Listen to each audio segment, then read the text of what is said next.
my gosh, are you kidding me? That is so embarrassing.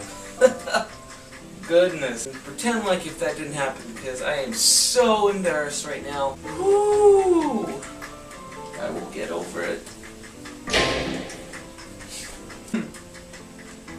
No, I'm just kidding, you guys. I want to introduce myself. My name is Mark. I'm going to be showing you guys how to play the piano. You're watching PianoHereAndNow.com's first video tutorial. Today we're going to be teaching you how to play the piano, proper seating positioning, proper hand positioning, and we're going to go over that. We're going to talk about finger numbering, and we're going to get through this as soon as possible, you know. You and I, me, and you, and we're going to have a great relationship, and you're going to be able to tell your friends that that you know how to play the piano now. And they're going to be jealous, because there are many great pianists out there like myself. I am just joking, for your information. Yes, let us get started. Okay, so first of all, when we are playing the piano, we need to be seated right.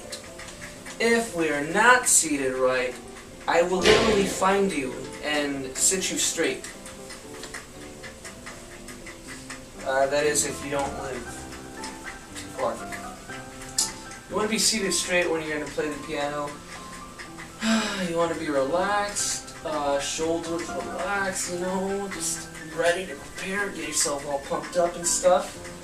And then as soon as you're all pumped up and you're done hitting the weights and you're ready to play a little bit of keys right here, you just do what I did. Just do this little procedure.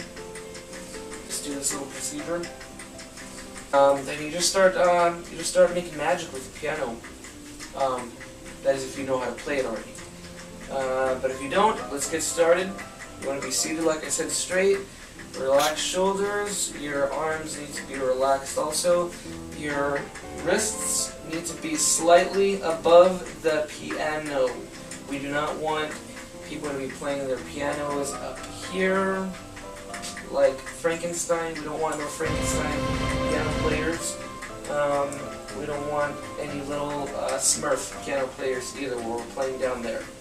So you want to make sure you're seated straight, like I said, hands slightly above the piano. And when you're ready to start playing the keys, very important that your wrist positioning is like so. Like if you have a tennis ball in your hands. We're not going to be playing tennis, but when we start playing the piano, you know, you have comfort in your hands. Let's pretend we didn't hear that. Mario's in the background going into plumbing tubes. That's what it was. So yes, your hands need to be, you know, properly positioned. Like I said, like if you're holding a tennis ball in your hand, you're about to chuck it, but instead of chucking it, you just chuck your fingers down onto the keys and just start, you know, just start doing whatever you want. That's only if you know how to play it. But this is a big butt, literally huge, gigantic butt.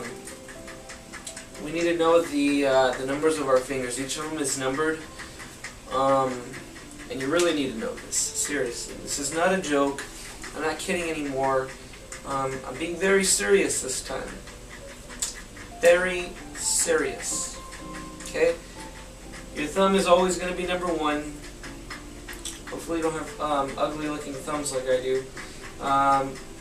Number 2 is going to be your pointer finger. Number 3 is going to be your middle finger. Number 4 is going to be your ring finger. And number 5 is always going to be the pinky, no matter which hand we are using.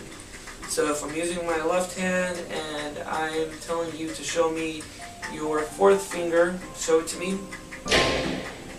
Your thumb, again, number 1, 2, 3, 4, and 5. And we need to know this because when we start learning our chords and our scales, maybe you don't know what those things mean right now, but it's basically the pieces that we use to play the music. When we start playing our chords, for example, we play them with the 1st, the third, and the fifth key. Chord, finger. Fifth finger. Yes. We don't want to play the chords with other fingers, because if we do, you will end up with arthritis and carpal tunnel, and I do not want you in the hospital because I care for you. You and I have something. And that was not a joke. You and I are we got downloads of free things, Smart. stuff like that. You know, if you want free music So, covers that I do, there's a download section. If you want free sheet music, it's at the download section. If you want, you know, a list of your chords and your scales and this and that, it's at the download section. If you want me, I'm not at the download section. I'm taken. So that's the only thing that's not downloadable.